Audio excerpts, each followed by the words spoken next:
L'autre jour, j'ai fait une vidéo où j'ai parlé de politique et ça n'a pas loupé. 3 heures plus tard, j'ai ma mère qui m'a appelé en panique pour me dire non mais Antoine, ça va pas, faut que tu arrêtes de parler de sujets polémiques comme ça, tu vas te faire lyncher, tu vas perdre ton business, c'est très très mauvaise idée. Et je lui ai dit bon, c'est vrai, t'as raison, j'arrête de parler de sujets polémiques.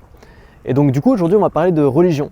Désolé maman, j'avais envie d'en parler parce que je suis en train de lire un bouquin qui s'appelle Mastery, ou alors Atteindre l'excellence en français, qui est un bouquin de Robert Greene, qui est le genre de bouquin qui va t'inspirer et te motiver, même si tu lis juste des passages au hasard au milieu, parce que c'est très bien écrit, c'est très intelligent, c'est très étayé, bref, j'aime beaucoup et je te le conseille. Il y a une théorie dans ce bouquin, alors on aime, on n'aime pas, on est d'accord ou on n'est pas d'accord, mais elle est assez intéressante et je voulais la partager avec toi. Cette théorie, c'est qu'on a une destinée quand on est, c'est-à-dire qu'à la naissance, on a une destinée, on a quelque chose qu'on doit accomplir dans sa vie et simplement on ne le sait pas encore.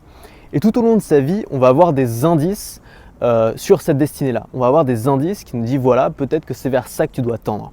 Et ces indices, on peut appeler ça un peu comme on veut, on peut appeler ça un appel naturel, on peut appeler ça une petite voix, on peut appeler ça une vocation.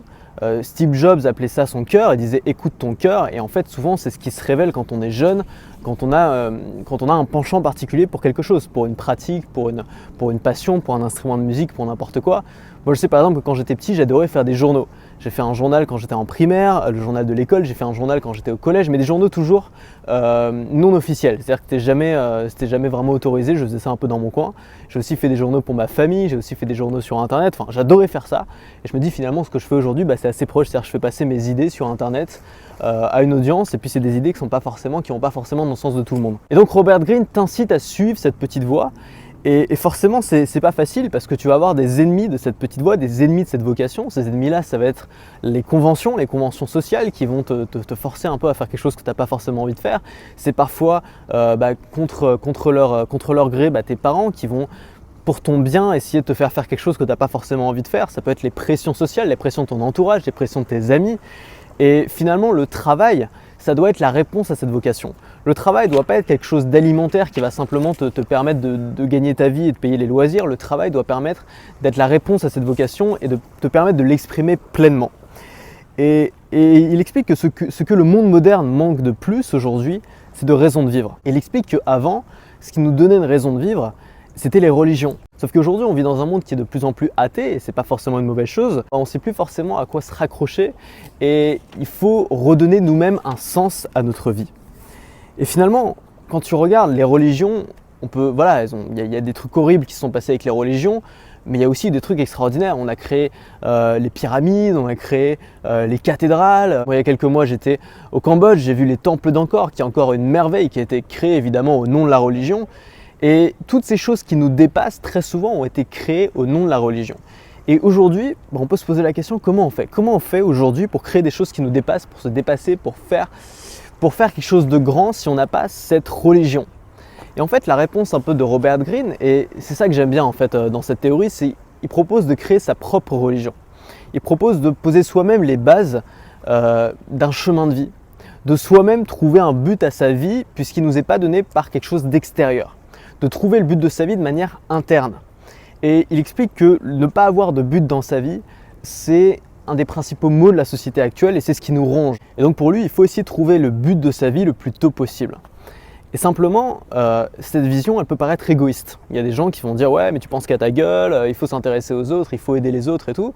Et moi, c'est vrai que j'ai un discours qui ressemble un peu à celui-là, donc souvent on me fait ce reproche-là.